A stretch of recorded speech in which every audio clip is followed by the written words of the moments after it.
अब ये फाइनल जानकारी इस वक्त आप तक हम पहुंचा रहे हैं। आप देखिए कि भजन लाल शर्मा ब्राह्मण चेहरा मुख्यमंत्री होंगे, ये बड़ी खबर इस वक्त। दिया कुमारी प्रेमचंद बैरवा डिप्टी सीएम होंगे और इसी के साथ वसुदेव देवनानी होंगे विधानसभा स्पीकर।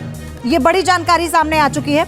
और वसुदेव देवनानी वसुंधरा सरकार में मंत्री रहे हैं, चौथी बार विधायक चुने गए हैं और प्रोफेसर रहे हैं हालांकि, और सिंधी समाज का वो चेहरा माने जाते हैं। कार्यकर्ताओं के बीच अच्छी पकड़ और लंबा प्रशासनिक अनुभव है।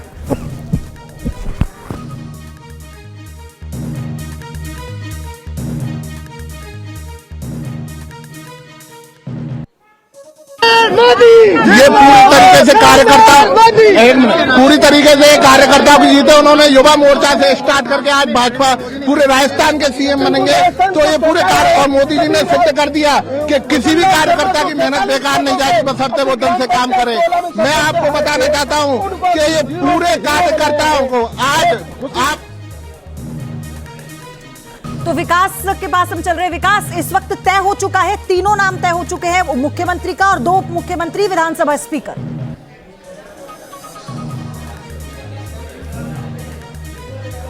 जी बिल्कुल, अब नाम तय हो गया। राजनाथ सिंह ने इसकी घोषणा कर दिया और आप देखिए किस तरीके से जातीय समीकरण को साधने की कोशिश की गई है कि अगर भजन लाल शर्मा ब्राह्मण को अगर मुख्यमंत्री बनाया गया है तो दिया कुमारी को इधर से बैरवा समाज जो एससी समाज से आते हैं तो दलित समाज को भी संतुष्ट करने की कोशिश की गई, राजपूत समाज को भी संतुष्ट करने की कोशिश की गई, ब्राह्मण समाज भी। और आप देखें कि स्पीकर के जरिए भी एक बड़ा संदेश देने की कोशिश की गई। तो जो जिस बात को लेकर चर्चा थी कि इसके इन पदों के जरिए बीजेपी जो है वो अपने सोशल इंजीनियरिंग या यूं कहें कि पॉलिटिकल इंजीनियरिंग को ठीक करने की कोशिश करेगी।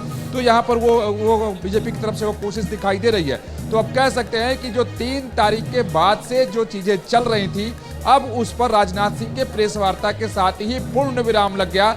स्थिति बिल्कुल साफ हो गई कि राजस्थान में ताजपोशी किसकी होगी, राजनीति की आगे की दशा और दिशा कैसी होगी, बीजेपी का क्या फॉर्मूला है, बीजेपी किन फॉर्मूलों को और किन जातीय समीकरणों को लेकर के आगे 2024 में चलेगी। तो इन घोषणाओं से ये बिल्कुल साफ हो गया, यानी कयासबाजी खत्म। अब रिजल्ट सामने है कि अब किस तरीके की राजनीति राजस्थान में बीजेपी आगे बढ़ाने जा रही है। तो हम कह सकते हैं कि हालांकि कई नाम कयास लगाए जा रहे थे, तो देखें कि लेकिन वही बात विकास, सुबह से जिस बारे में चर्चा कर रहे थे एनके सिंह सर है, मुझे उनसे इस पूरे इस पर रिएक्शन लेना है। एनके सिंह सर, कैसे देख रहे हैं आप इसको?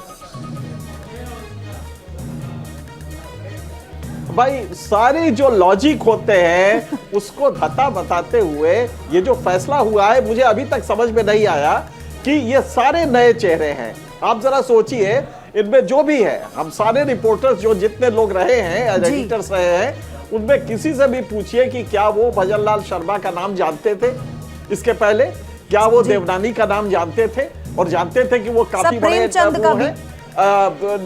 कानून के जानकार है। तो आप प्रेमचंद का भी, जी बिल्कुल सही कह रही है।